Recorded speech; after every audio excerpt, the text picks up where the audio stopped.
मैं विष्णुगुप्त चाणक्य, आचार्य, वो जो अपने आचरण से अपने शिष्यों को सिखाता है। कहते हैं कि अनुभव हमें बहुत कुछ सिखाता है, परंतु आवश्यक नहीं कि वो सब अनुभव हमारे अपने हों, क्योंकि यदि हर बात अपने अनुभव से सीखने जाएंगे तो जीवन बहुत छोटा पड़ जाएगा। इसलिए होती हैं विरासतें और इतिहास। इतिहास उन पूर्वजों का जिनके अनुभव से हम कुछ सीखते हैं। मैं दूंगा आपको सबसे कड़वी सीखें जो मैंने अपने अनुभव से ली है, परंतु मैं आपको सिखा क्यों रहा हूं? क्योंकि देश को सदा आवश्यकता रहती है ऐसे चंद्रगुप्तों की, जो देश की एकता और अखंडता को बनाए रख सके, जो देश के हित में अपने कर्म करें। मैं चाहता हूं भारत के हर बालक में एक चंद्रगुप्त मौर्य हो, जिसमें साहस के साथ साथ सूझबूझ हो, बल के साथ बुद्धि हो, बल और बुद्धि की दो धारी तलवार हो, ताकि देश पर आने वाले हर संकट को काट सके।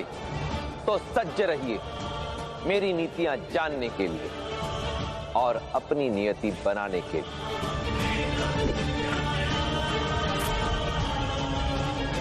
नीतियां मेरी, नियति आपकी। सत्य बोलो, सदा शुद्ध एवं सरल जीवन व्यतीत करो। ये सीख आप बचपन से सुनते आ रहे हो, परंतु मैं कहूंगा कि शुद्ध एवं सरल जीवन व्यतीत करने के साथ साथ सावधान भी रहो। आंधी चक्रवात की मार हो या मनुष्य का प्रहार, जो वृक्ष सीधे तन कर खड़े रहते हैं वो सबसे पहले गिर जाते हैं, लेकिन जिन्हें आंधी के समक्ष झुकना आता है वे बच जाते हैं। सत्य के मार्ग पर टिके रहना उचित है, परंतु दुष्टों से बचने के लिए समय के साथ ढलना आना चाहिए। सावधानी की लोच सीखनी चाहिए। माखन में मिला थोड़ा सा नमक उसके गुणों को नष्ट नहीं करता, अपितु उसमें घुलकर उसे नष्ट हो जाने से बचाता है। इसी प्रकार एक सच्चे एवं सरल मनुष्य को अपने स्वभाव में थोड़ी चतुरता एवं सावधानी रखना आवश्यक। इस नीति को अपनाई, नियति स्वयं बदल जाए। नीति मेरी, नियति आपकी। वृक्ष उगाने के लिए सब अच्छे से अच्छे बीज उपयोग में लाते हैं, क्योंकि बीज ही यह निश्चित करता है कि उगने वाला पौधा एक वट वृक्ष बनेगा या कांटेदार झाड़ी। परंतु उस वृक्ष का अस्तित्व सुनिश्चित करती है वो माटी, वो भूमि जिसमें वो बीज पनपेगा। क्योंकि यदि माटी बंजर हुई तो बीज सूखकर मर जाएगा, और यदि माटी में खारापन हुआ तो वो बीज एक छोटा सा पौधा बनकर ही सीमित रह जाएगा। इसलिए माटी पर ही निर्भर करता है कि कौन सा बीज भविष्य में एक विशाल वट वृक्ष बनकर सैकड़ों को घर देगा, सहस्त्रों को छाव देगा। यही संबंध है राजा और प्रजा के बीच। राजा यदि बीज है तो प्रजा है माटी।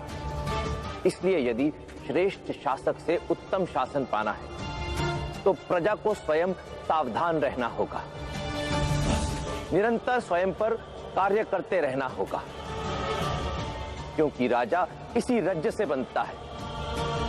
इसलिए आवश्यकता राजा से अपेक्षा की नहीं है, आवश्यकता है स्वयं की कर्म परीक्षा की। नीति मेरी, नियति आपकी। भय यदि मन के भीतर ही रहे तो प्राणों की रक्षा करता है, परंतु यदि वही भय मन से बाहर आ जाए तो प्राणों का शत्रु भी बन जाता है। संसार का सबसे भयंकर जीव होता है सर्प, परंतु यहां यह जानना भी आवश्यक है कि सर्प एक अत्यंत भीरू प्राणी भी होता है। छिप कर रहता है, झाड़ियों में विचरण करता है, कभी स्पष्ट रूप से सामने नहीं आता। परंतु एक विचित्र तथ्य यह भी है कि सभी सर्प विषैले नहीं होते, ना ही हर किसी को सर्प डसता है। फिर भी सब सर्प से भयभीत रहते हैं। क्यों? क्योंकि सर्प को फुंकारना आता है। इस प्रकार अपने भय को ही अपनी शक्ति बनाकर वो कई द्वंद्व जीत जाता है, स्वयं को सुरक्षित रखता है। भयभीत होना कोई बुरी बात नहीं, परंतु भयभीत होने पर भी अपने भय को अपने शत्रु पर प्रकट मत होने दो, क्योंकि हर युद्ध लड़कर नहीं जीता जाता। कुछ केवल शक्तिशाली होने का अभिनय करके भी जीते जा सकते हैं। नीति मेरी, नियति आपकी। जीवन में आपने कितने लक्ष्य साधे होंगे, परंतु प्रश्न यह है कि विफल कितने में हुए। विफल होने पर मन में यह विचार अवश्य आता होगा कि परिश्रम किया, दृढ़ निश्चय रखा, तो फिर विफल क्यों हुआ? इस प्रश्न का उत्तर जानने के लिए एक प्रश्न अपने आप से पूछिए कि जिस योजना को लक्ष्य साधकर आगे बढ़े थे, उसका भान किस किस को था? पपीते के वृक्ष पर जब फल आते तो उसे कपड़े से ढक दिया जाता है। ऐसा इसलिए करते कि कहीं उसकी रंग और गंध से कीट और पक्षी आकर्षित होकर उसे खा ना जाए। इसलिए यदि फल का आनंद लेना है तो उसे गुप्त रखना होगा। सफल होने के लिए केवल परिश्रमी होना ही पर्याप्त नहीं है। यदि लक्ष्य की प्राप्ति करनी है तो उस योजना को गुप्त रखना होगा जिससे आप लक्ष्य पाना चाहते हैं। योजना जितनी गुप्त हो, सफलता उतनी ही निश्चित है।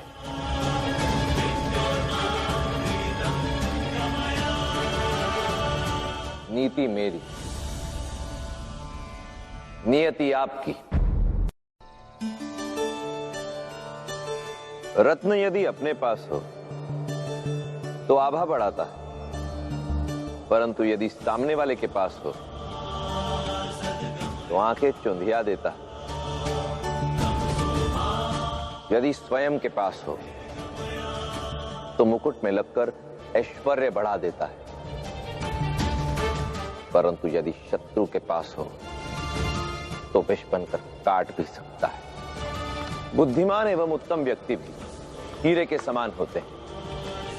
यदि अपने पास हो तो अमृत, यदि शत्रु के पास हो तो विष। इसलिए श्रेष्ठ मनुष्य मिलते ही उसे बिना विलंब अपने पक्ष में कर लो और फिर कभी जाने मत दो। नीतियां मेरी, नियति आपकी। जीवन में सदा मीठे स्वभाव और सरलता से ही लक्ष्य नहीं साधा जा सकता। दीवार पे कुछ लगाना हो तो कील की आवश्यकता पड़ती है। मात्र परिश्रम और सरल स्वभाव से सफलता अधिक समय टिकती नहीं। उसके लिए अपने निर्णयों में दृढ़ता, कठोरता और नुकीलापन लाना पड़ता है। इस कील की भांति ऊपर से सपाट और नीचे से नुकीली।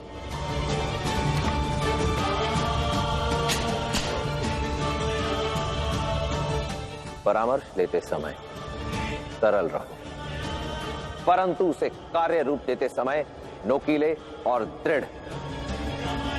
नीतियां मेरी, नियति आपकी।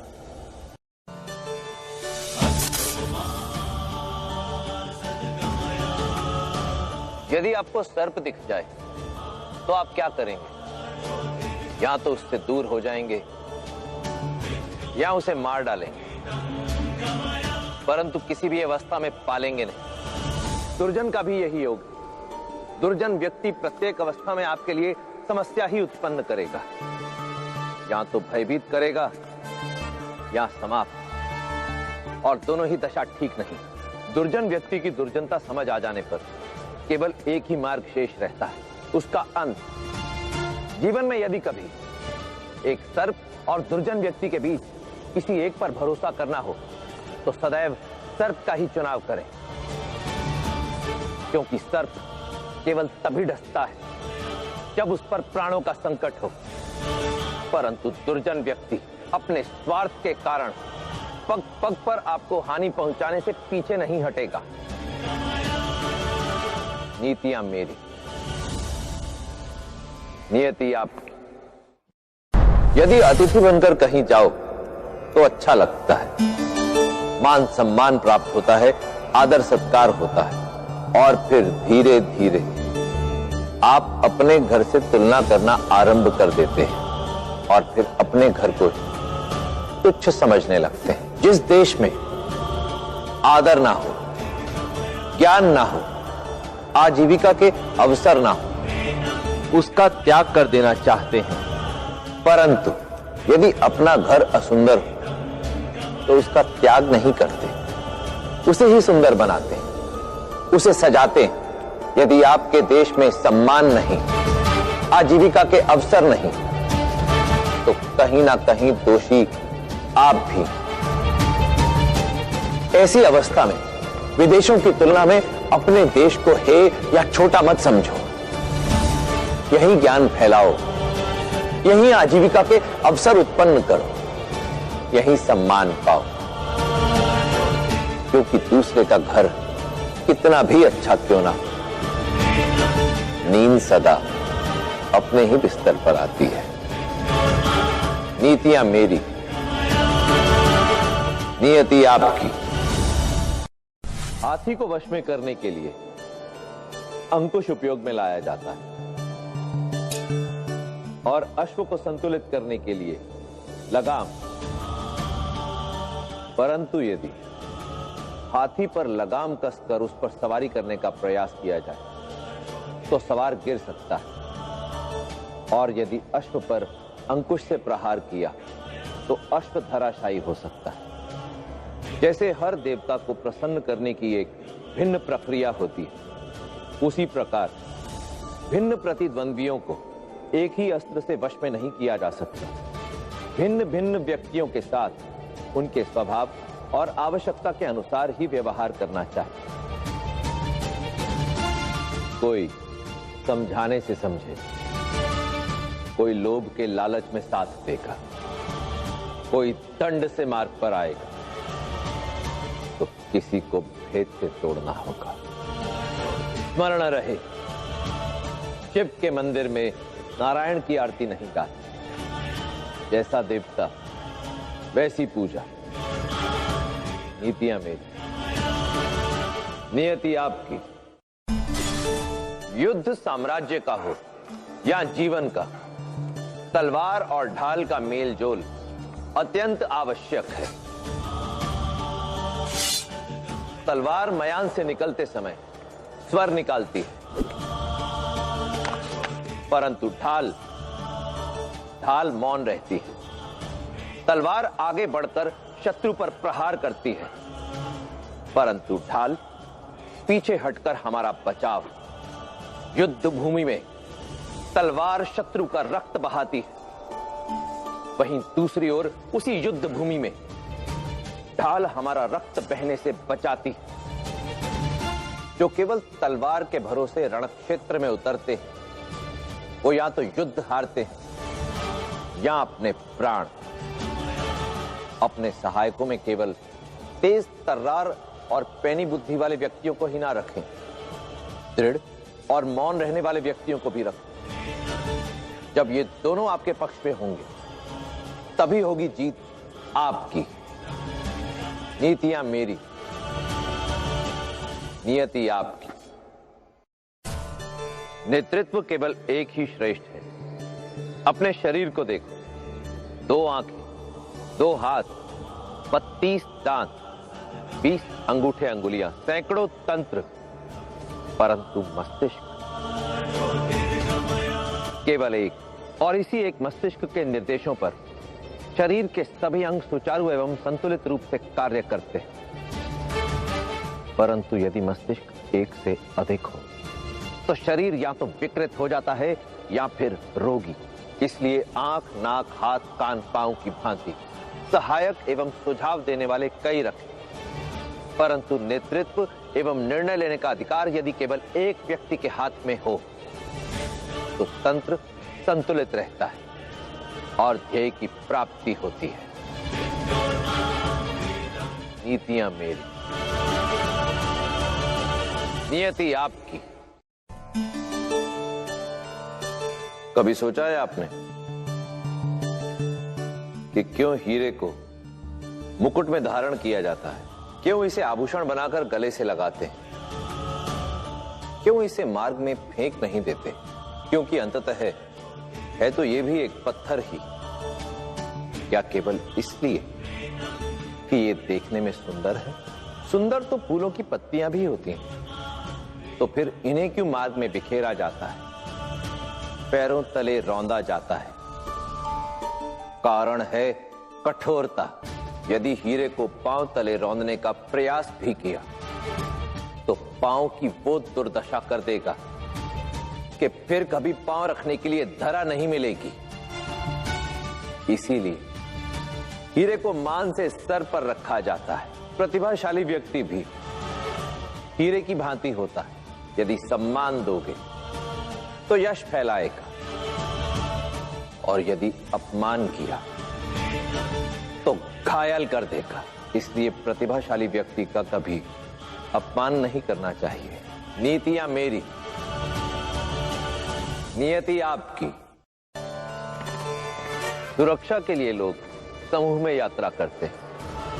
अच्छा, समूह में यात्रा करने से संकट नहीं होता, परंतु यही समूह आपसे आपकी पहचान भी छीन लेता है, क्योंकि आप किसी अन्य के बताए मार्ग पर आगे बढ़ते हैं। अपना मार्ग बनाने के लिए अकेले चलना पड़ता है। समूह में तो तारे भी रहते हैं, परंतु वंदना उस सूर्य की होती है, क्योंकि वो अकेले चलता है। पीड़ा सहनी पड़ती है, स्वयं को जलाना भी पड़ता है, संकटों का सामना भी करना पड़ सकता है, परंतु तब जाकर ही बनती है पहचान, तभी मिलता है सम्मान। नीतियां मेरी, नियति आपकी। एक राजा और दास में क्या अंतर होता है? दोनों ही मनुष्य होते हैं। जहां दास एक और अपने स्वामी के प्राणों की रक्षा करता है, वही राजा उनकी जिनका वो स्वामी। दोनों ही अपने अपने कर्तव्य का पालन करते हैं। तो फिर क्या कारण कि केवल राजा को ही अपने सर पर मुकुट धारण करने का अधिकार मिलता है और दास को उसकी पादुकाओं के पास बैठना पड़ता है? पास का देखने वाला केवल एक सामान्य जीवन जीता है, परंतु दूर की सोच रखने वाला मृत्यु के पश्चात भी जीवित रहता है। कारण है दृष्टिकोण। इसलिए जिसका दृष्टिकोण विशाल हो और दृष्टि दूर तक देख सकती हो, सिंहासन उसे ही चुनता है। इसलिए कुछ भी करने से पूर्व उसके दूर के परिणामों पर अवश्य विचार कर, क्योंकि ये आपकी दृष्टि पर ही निर्भर करेगा या आप सर का मुकुट बनेंगे या चरणों की पादुका। नीतियां मेरी, नियति आपकी। ये सत्य है कि जीवन में मित्रों का साथ आनंद बढ़ाता है, परंतु इनसे यही निकटता आपको असावधान भी कर सकती है। मित्र आपके गुणों की प्रशंसा करते हैं, आपका अभिमान बढ़ाते हैं, और आप धीरे धीरे सत्य से दूर हो जाते हैं। जबकि शत्रु आपके अवगुणों की निंदा करेगा, आपको विवश करेगा स्वयं पर कार्य करने के लिए, सावधान और सतर्क रखेगा। इससे आपके विरुद्ध रचे जा रहे किसी भी षड्यंत्र की सूचना आपको सर्वप्रथम मिलेगी। मित्रता जीवन है, परंतु यदि उस जीवन को बनाए रखना चाहते हो तो मित्रों से अधिक शत्रुओं को अपने अधिक निकट रखो। नीतियां मेरी, नियति आपकी। उद्यमेन ही सिद्धयन्ति कार्याणि न मनोरथ है, ना ही सुप्तस्य सिंहस्य प्रविशन्ति मुखे मृगा। सिंह वन का राजा होता है, परंतु राजा है केवल इसीलिए ऐसा नहीं होता कि वो सोता रहे और हिरण स्वयं आकर उसके सामने अपना बलिदान कर दे। अपना आधिपत्य दर्शाने के लिए सिंह को गर्जना करनी होती है। अपना अस्तित्व बनाए रखने के लिए परिश्रम के साथ निर्ममता से आखेट करना होता है। परिश्रम सबसे बड़ी चाबी है। परिश्रम से ही व्यक्ति राजा बनता है। इसलिए परिश्रम से कभी मुंह ना मोड़ो, क्योंकि यदि परिश्रम से मुंह मोड़ा तो राजा से रंक बनते देर नहीं लगती। नीतियां मेरी, नियति आपकी। अपने ध्येय की प्राप्ति के लिए आत्मा को शरीर की आवश्यकता होती है। यदि ये शरीर नष्ट हो जाए तो सांसारिक अस्तित्व मिट जाता है। इसलिए प्रत्येक प्राणी का यह प्रथम धर्म है कि अपने शरीर की रक्षा कर उसे शक्तिशाली बनाए, निरोगी रखे, क्योंकि एक स्वस्थ शरीर में स्वस्थ मन का वास होता है और केवल स्वस्थ मन द्वारा ही सांसारिक एवं आध्यात्मिक लक्ष्य पूरे किए जा सकते हैं। शरीर का सम्मान करो, तभी ये तुम्हारे काम आएगा। नीतियां मेरी, नियति आपकी। जल की बूंद यदि जलते तवे पर गिरे तो भाप बनकर उड़ जाती है, परंतु यदि यही बूंद कमल के पुष्प पर गिरे तो प्रकाश में मोती की भांति चमकती है। यदि किसी मृत व्यक्ति के मुख में गिरे तो गंगा जल बनकर मोक्षदायिनी बन जाती है, परंतु यदि किसी सर्प के मुंह में गिरे तो विष में घुलकर स्वयं विष बन जाती है।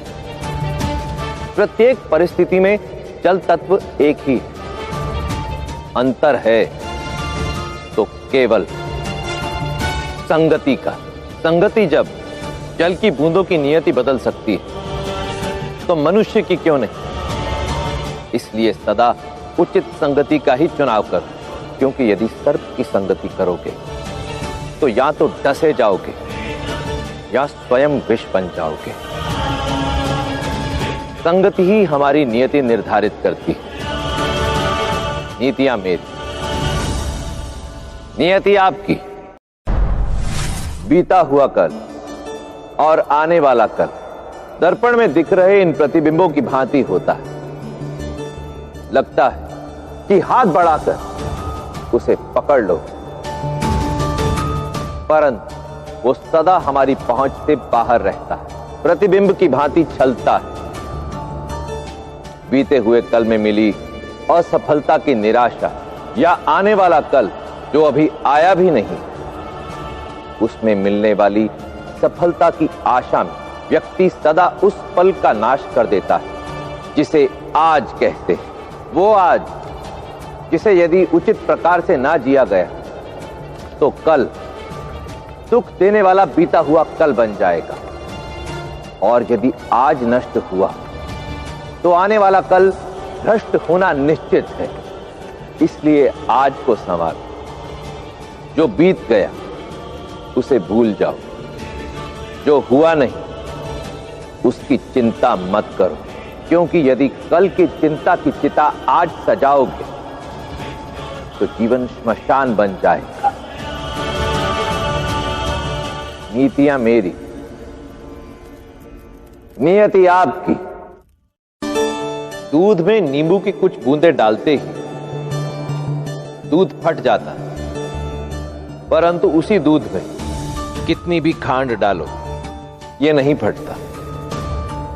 इसी प्रकार अपने जीवन में किसी भी व्यक्ति को स्थान देने से पूर्व या उसके साथ घुलने मिलने से पूर्व उसके व्यवहार, उसकी मंशा और उसकी प्रकृति को भली भांति समझ लो, क्योंकि आप जल नहीं जिसमें सब मिल जाएं।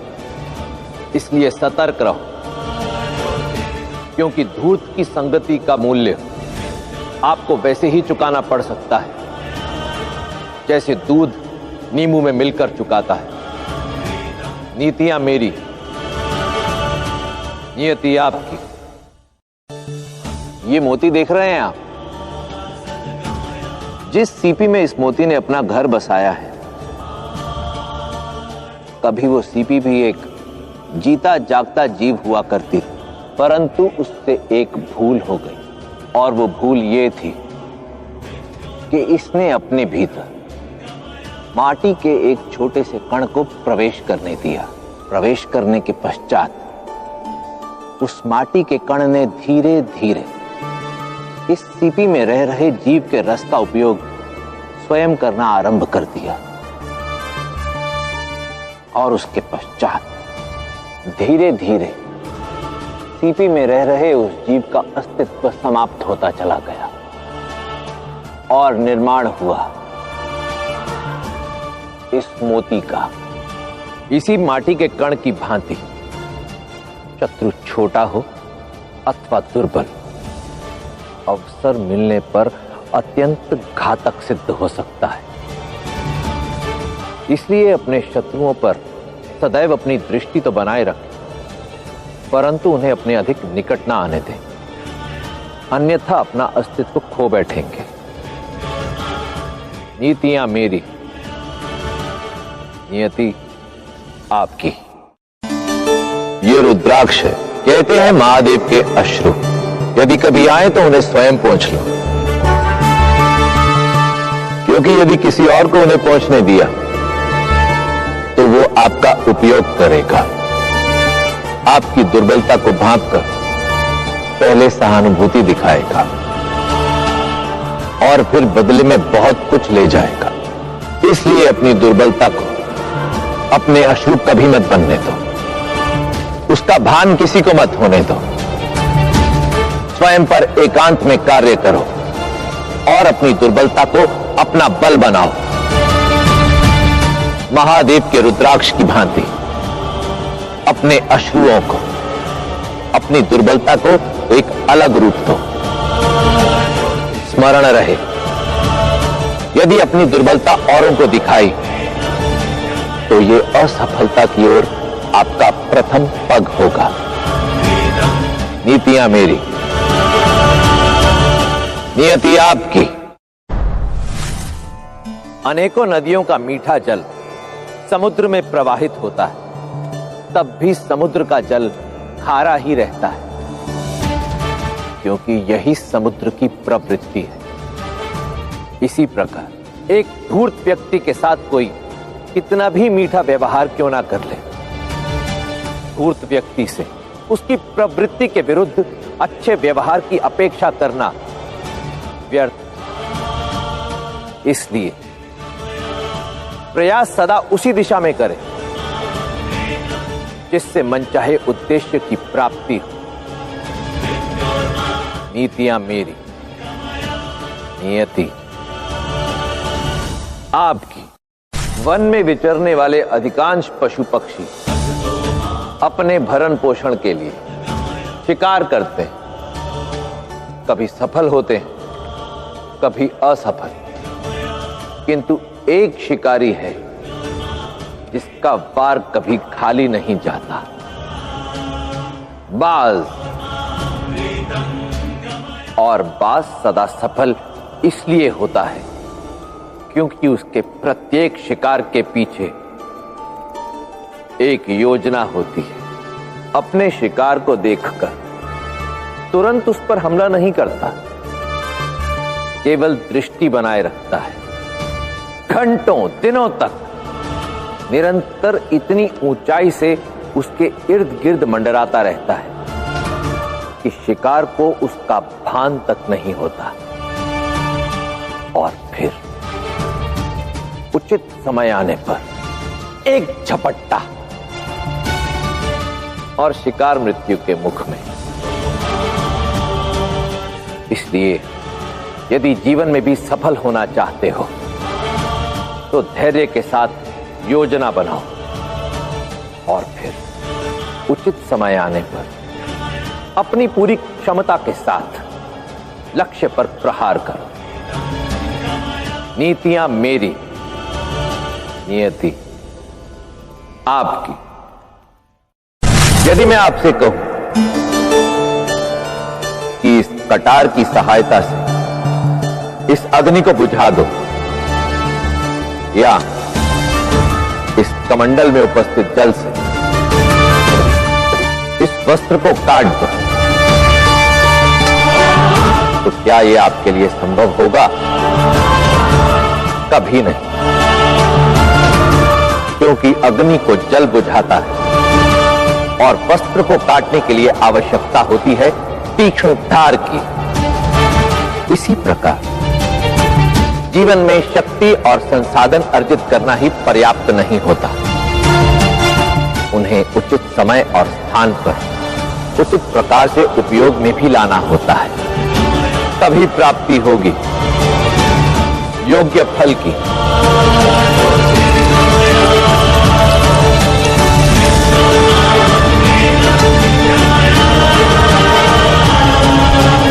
नीतियां मेरी, नियति